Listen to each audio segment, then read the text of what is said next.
Šiandien VU ekonomikos fakultetas organizuoja Idėja 2009. Gal galėtum trumpai papasakoti apie šį projektą? Idėja 2009 tai yra tęstinis projektas, kuris vyksta jau 6 metus iš eilės.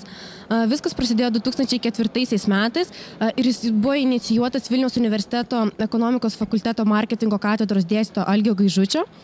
Ir dabar šią iniciatyvą vysto Vilniaus universiteto ekonomikos fakulteto studentai, taip pat šiais metais komandai yra prisijungę ir kiti žmonės.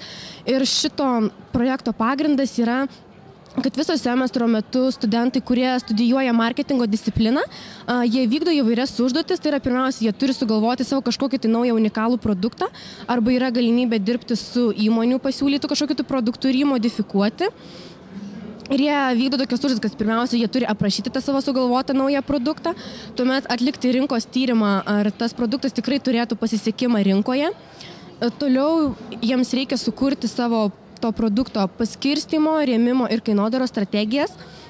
Ir po šių 3 užduočių vyksta komandų atranka ir tuomet tik tai šiais metais bent jau 40 komandų geriausių buvo atrinkta ir dalyvauja dabar finalinėje parodoje.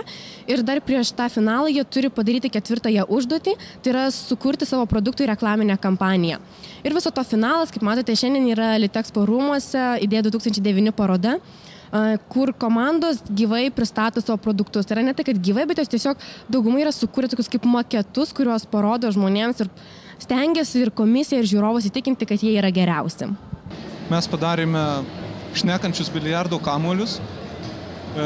Jie išskirtiniai, aišku, tuo, kad šneka ir linksmina žmonės, kurie žaidžia biliardą. Nes biliardas yra toksai žaidimas, nėra kaip labai linksmas.